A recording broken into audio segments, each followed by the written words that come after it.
Welcome to My Period Stories, a video podcast where we talk about menstrual health and hygiene. We bring you men and women from all parts of the world to tell us about their period stories. You may be asking, but why? Because our goal is to normalize the period conversation. So if you've ever wondered about the food you eat and how it affects your period, you get the answers today as we talk about periods, wellness, herbs, and more. But that is after the break. Welcome again. I am Funke Treasure.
You're watching My Period Stories. We talk about everything periods here because we want to normalize the period conversation. Did you know that an estimated 90% of women menstruating experience at least one difficult menstrual symptom every month? Now, let's let that sink. The thing is, period symptoms are actually a sign that our hormones need help to get back in balance. The good thing is this shouldn't be a problem because herbs and adaptogens can come to our rescue. We can get this from a number of sources around us, provided we know what to do. And that's why our guest is here. Ijewere Sherese is the founder and CEO of Carib Health Limited, a health, wellness, and nutrition company in Lagos, where she helps her clients to improve their health and reduce the disease burden from a host of inflammatory conditions. She is trained and certified in the areas of bariatric nutrition and plant-based nutrition. She's a gut health practitioner, a member of the American College of Lifestyle Medicine, American Society for Nutrition, and Society of Lifestyle Medicine in Nigeria. And she's been a guest on multiple radio and TV shows in Nigeria. She's also collaborated with influencers. And I love the part that she's Jamaican, married to a Nigerian. Oh, we have such a great guest on the show today. Welcome, Sherese. Thank you. I'm quite honored to be here. We are honored to have you here. Thank you so much. So I see we just had an abridged version of your CV because you have done so well for yourself. Talk to me about how long you lived in Nigeria. I mean, you're Jamaican, married to a Nigerian, so there's a mix of cultures there. There is. So I've been in Nigeria for 14 years. Yes, I've lived here. So what has it been like? I'm sure you've been eating a lot of pepper. Of course. My favorite food is egusi. Egusi soup, and it has to go with something. So my egusi soup is a little bit different. It goes with cucumbers, actually. Oh, I've never heard that. Egusi and how do you do that? So you make egusi, you put mushrooms, you put fish, and then you just eat it with cucumbers. Amazing. Oh, why am I even surprised? I'm talking to a nutritionist, isn't it? Okay, so that's impressive. That's something I've learned. Maybe I'll try it. I'm not too sure. But let's begin with understanding greens, because you've talked about cucumbers. You've talked about mushrooms. So let's talk about what herbs and androgens mean. Never heard of androgens until I started researching for you to come on here. So what are androgens really? So androgens are a hormone. And remember, our thyroid glands, our pituitary glands, those are what makes and signals the hormones. So you have your progesterone, you have your estrogen, and the androgen also makes that progesterone. Okay, so I'm going to take off with this in earnest. The fact that in Nigeria, when people talk about herbs, some people are defensive immediately because they think herbs portions can't be controlled. You're not sure if they're really working. What's your take? Because I know that a lot of women and girls take herbs at that time of the month when they have their periods. So herbs play a vital role. One, it acts as an antioxidant. It helps to lower inflammation, mops up free radicals. So when we're looking at herbs, we're looking at those green herbs that grow at a certain time. So for example, in season right now is the yellow alder. That's a plant that can be brewed. It can be cut as a vegetable as well. You also have things like yanopaja. You have the ewedu leaf. You have the miracle leaf. The miracle leaf can actually be eaten raw. So miracle is one that grows on its own. It grows on its own. It has some ridges around it. It's also known as the leaf of life. So that leaf, you can put it in your salad, you can make it as a tea, you can eat it on its own because it also helps to just lower your insulin levels. Oh. So that time of month, picking up these herbs, the spices, the ginger, the turmeric, all of these help to lower inflammation, helps to reduce pain, helps to balance out those hormones, your estrogen, your testosterone, and of course, your progesterone as well. Okay, so let's just settle this that you're a nutritionist and you don't have anything against herbs. No, not at all. You've talked about green herbs. You haven't talked about the ones that are dried. So dried like your thyme, your oregano, your spices as well. All of those, even seasoning your foods with them also enhances the medicinal value. Okay, so let's come to periods now. You have obviously, clients here and there after 18 years. What strikes you most as what people come to you with about their periods? What strikes me most, I would say, is the dietary aspect. Also the movement meaning exercise, keeping oneself active. Another thing that strikes me is a lot of people have insomnia, so they're not sleeping well. And with your body system is holistic. So when we look at the body, we're looking at spirituality, we're looking at your mindset, your nutrition, your lifestyle, and your environment.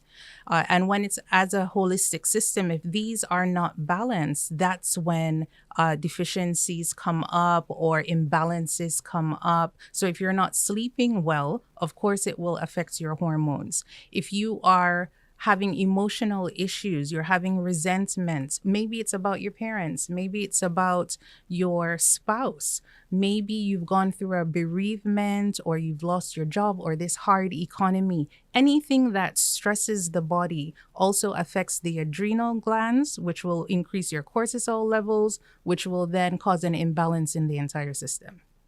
Okay, so I know that some women struggle with what is called PCOS, which is essentially about hormonal imbalance. And sometimes their periods disappear for forever. I've had a guest here who said her period disappeared for 6 months and then it comes back and then it goes for 25 days and she's still menstruating. If you had a client like that, what would you do? Yes, that PCOS or polycystic ovarian syndrome, very common. One, we would look at what her diet is. What is she eating? What is she not eating? Because one of the major hormones that play a factor in PCOS is your vitamin D levels. And your vitamin D levels are made by the body. However, it's only made if you go in the sunshine. So if that person is someone who is constantly in the office, they don't go outside at all, it's just from home to office to home, we will already know that, oh, there's some deficiencies. And once you fix those deficiencies, you can find that the period then starts to regulate itself. Okay, so apart from get out into the sun, walk around, What else would you do? We would look at her diet. What time of the day is she eating? Is she overweight? Is she underweight? Is she having mood swings? Does she get annoyed easily, aggravated easily? And for that, we would do a lot of deep breathing exercises. We would do more of a naturopathic view on things for her. So, Yeah, I know that. Yeah, sorry. I know that PCOS, people, dealing with PCOS sometimes overweight. You've talked about what she's eating, why she's eating. What should we be eating? So your diet has to be balanced. And when you look at your diet, you're looking at, are you eating natural foods, our local homegrown foods, whether it's the igusi, the obono, the oha soup? Are we eating our cultural foods? Or are we eating the convenient foods like the bread, the rice, the pasta? So day in and day out, for many of our clients, because they work so much, they go for convenient foods. These convenient foods might just be rice. So they will say that they can eat rice morning, noon, and night. And they're okay with that, but not realizing that it's having havoc on their system and their hormones. So how do we eat rice? So Because rice is a staple in Nigeria and most parts of West Africa. however, when did it become a staple? Because when I moved to Nigeria, my husband constantly said we never ate rice this much when he was younger. So out of convenience, we have fallen into eating rice so often. But there is yam, there is sweet potato, there is water yam, there's plantain, and we have so many things that we can do on each day without the rice in the picture. And if you're eating rice, we want you to eat local. So whether it's abakaliki rice, whether it's kafang chang rice, rice from Edo, instead of looking at these imported rice, polished, over processed. Because of course, when you have rice, like the abakaliki rice or the ofada rice, the bran is still on the rice. By the time you look at the others that are foreign imported rice, everything has been washed off of the rice. So the vitamin B's are gone. And those B vitamins are what's needed to help your digestive system, also give you the nutrients that you need. So if you're eating a lot of ultra processed foods or processed foods, your reserves are used to digest these items, which now means that it leaves you deficient. Amazing. You're watching My Period Stories with me, Funke Treasure, the Moving Inch. We'll be right back.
You're watching My Period Stories with me, Funke Treasure. We're having a good time with Sherese Ijewere. She's a nutritionist and she has 18 years under her belt doing this. So we're back from the break, Sherese. When I talk with people, and then from my own personal experience as well, the thing that stands out in terms of diet and periods is cravings. Cravings. You find people craving ice cream, craving this, craving drinks, all sorts of things. As a nutritionist, talk to us. What should we be doing when we have these cravings? Should we kill it? Or what do we do? What's the right thing to do? Well, one thing to ask yourself is, why are you having the cravings? I think many people, maybe due to what they hear, their friends that they're around, they just expect that cravings come about. So sometimes it could be a mindset thing that it's about your period, cravings come. Other thing could be that you're actually having a deficiency, and that deficiency is causing you to want certain foods, but the foods that you have around you is what you reach for. So it might be something sweet, whether it's candy, whether it's chocolate, and these foods can cause, of course, you to gain weight. It can cause your hormones to be a little bit shifted as well. A lot of times the cravings are not necessarily satisfying your body. Oh. So when it comes to cravings, one, having a meal plan is essential. So that meal plan, once you're eating the right foods, the cravings won't be there. So what are these right foods? So the right foods, as I mentioned, yes, the yam, the sweet potato, the soups, the vegetables. So make sure your soup is nutrient dense. Your ugu leaf, your water leaf, the yanapaja, all of those. What make is this sure yanapaja? This is the second time you're saying yanapaja. What is it? So it's like, also like we have viewers from across West Africa and the rest of Yes, Africa. What it's is the yanopaja? also known as hospital too far. That's what people know it as. And this hospital too far, believe it or not, if your blood levels are low, by the time you eat that soup or have a drink with the hospital too far, you actually feel better. You feel energetic, you feel revitalized, and the cravings go away. You notice that if you're craving something, it could be potato chips or plantain chips. Within a few moments, you'll have another craving. So you're not really satisfying the nutrients that the body is calling for. Some people will want soft drinks. They may want cocoa drink or so forth, and not realizing there is an after effect for taking those. So instead, we would say, okay, eat the fruits in season. It might be soursop. It might be your carrots. It may be orange, pawpaw. Once you eat those, you can't overeat on them. Your body will stop you so that you're not over consuming. Whereas when you're taking things that are processed, the body doesn't stop you. Continue. You have your plantain chips or you have your Pringles chips. Sometimes you eat that whole thing before you decide that, okay, I'm done. Yeah. So the cravings don't stop unless you eat the right things. There's no cravings. So if you have a craving for sugary things, it's you have the craving, but it's necessarily not good for you. Correct. So you would go for something that's wholesome. So the focus would be whole foods. What is whole foods? Is it your fruits? Is it your vegetable? Or is it that thing on the shelf that has been sitting there for the last 2 months, 3 months, only God knows how long? Okay, I'm taking you back to Yanopaja and go to the hospital. Hospital too far. Two names that are just, interesting there. I wonder what the botanical name of that plant is, though. Hospital too far. Think about that. Yes. But so many people know it in our local markets. Once you say it, Yanopaja. they will know. Oh, really? Yes. I'll have to try that out. Mm-hmm. Okay, so let's talk about knowing that periods are for different phases, yes? Does the body have different needs for each of these phases? Can you walk us through these phases and the needs? Okay, phases such as like the premenstrual cycle. Yeah. Okay, so when you're going through your period, some people have 20 to maybe 21 to 28 day cycles. During this time, the hormones are going up and down, up and down. It's like a teeter. So your estrogen, your testosterone, all these hormones are trying to balance out. And so when you're doing your routine day-to-day things that should be something that's healthy, you're sleeping well, you are walking, you're exercising, you're moving. And when I say moving, you may need to hold yourself accountable maybe to a pedometer, something that will get you to move more. The pedometer is where you are counting your steps. You want to get at least 6,000 steps a day, but the goal is 10,000 or more. You are looking at your timetable. So what's your timetable for how you eat? What time do you wake up in the morning? People still have timetables for what they eat People now? have timetables and they work. It helps you to be regimented, because if you're not, anything that comes around you goes. So you have maybe at the workplace, people will have chips, they'll have groundnuts, they will have chin chin. You'll just fall into a plan that wasn't on your routine. So once you're regimented, you know that, okay, I need to eat like this in order to feel good, because people wake up and they don't even feel good. They constantly have pain, or maybe they are constipated, or maybe they have diarrhea. It's a whole imbalance in the system. So what if you wake up and you really don't want to eat? You just don't want to eat. okay, so when I say timetable, this timetable would be customized for you, so, and whatever it is you're going through. So for those who go through PCOS, fibroids, or whatever menstrual I was coming to issues fibroids, that yes. is, yes, then we would put them on intermittent fasting. So intermittent fasting helps to heal the body. Studies have shown, researchers have done their back work, and you can see that if you're on a fasting mode for a certain time, it helps to heal and repair the body naturally. So that intermittent fasting is where you're fasting for 16 hours, you're eating within an 8-hour window. What would that look like? Maybe you are eating only between 10 and 6. That's 8 hours, or 11 and 7, or 12 and 8. You pick a time, you stick to it, and you notice your body transforms to wellness. And maybe that PCOS regulates, that those fibroids shrink, just depending on what's going on with the body.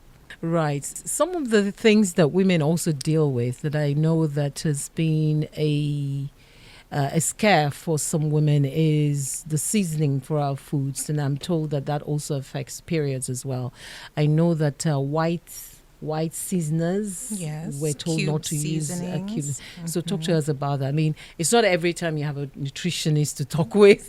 It's not one of the things we do, culturally, that you go and consult with a nutritionist. Who does that? We only go to doctors and nurses and pharmacists. But now you're a nutritionist, so let's mine this so now knowledge. in practices, doctors actually have the nutritionists, the dietitians there, because they know that the lifestyle, the food plays a huge role into the ailment.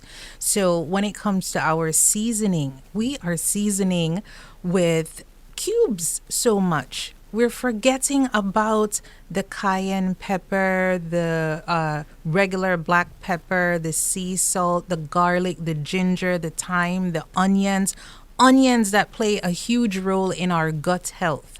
So the cube seasoning, the problem with the cube seasoning, and for viewers, we want you to always try and read your ingredients. Anything that you're purchasing that's on the shelf, read the ingredients. So number one ingredient many times will be monosodium glutamate. Now, MSG, known as the monosodium glutamate, excites the brain. It overexcites the brain, overstimulates the brain, and can also cause you to excrete certain hormones, certain chemicals. That excitotoxin can cause migraines, it can cause chest pain, it can have such an adverse effect on the body. And so what we say is, when you're embarking on a healthy journey, try and get your herbs and spices from the earth. So your onions, your spring onions. And when you put your onions in, as I mentioned, it does help the gut microbiome. That microbiome, your gut health, that's the center of your immune system. So you're essentially eating for the gut. Yeah, but people like me, I can't take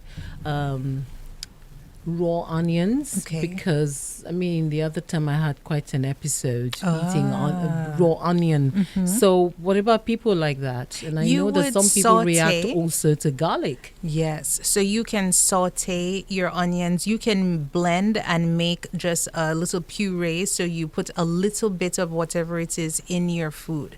At least you're getting it in. Because remember, those are antimicrobial, they're antibacterial, they're taking up all the excess things that shouldn't be there.